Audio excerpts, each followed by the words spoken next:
Hey guys, this is 5.8 continued, the quadratic formula continued. And for this part, the main concept is knowing that the stuff, quote unquote, underneath the radical is, is known as the discriminant. So this b squared minus 4ac is the discriminant. If your discriminant is positive, then you're going to have two real solutions. If your discriminant is 0, there's going to be one real solution.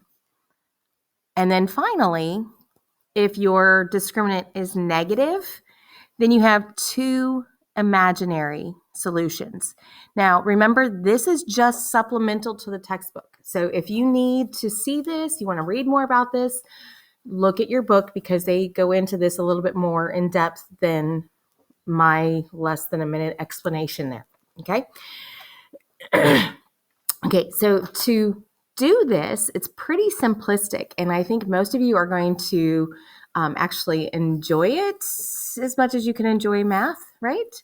All right, so it says determine the type and number of solutions.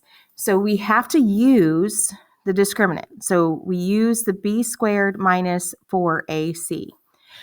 This means, one, this needs to be in standard form, and it is because it is set equal to 0.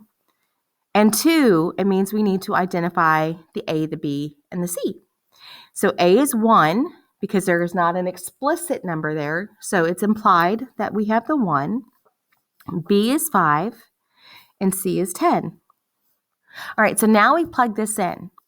B is 5 squared minus 4 times 1 times C, which is 10.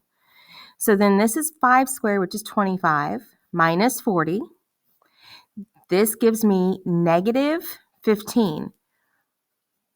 So it's a negative number, which means if I have a negative number, it's two imaginary solutions. So that's what we're going to write. This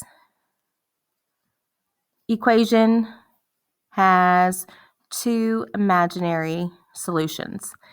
And that's it. That's all you have to do. So let me know if you have any questions, but hopefully there are no questions with this.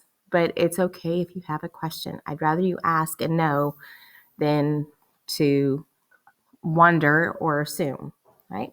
Have a good one. I'll talk to you soon.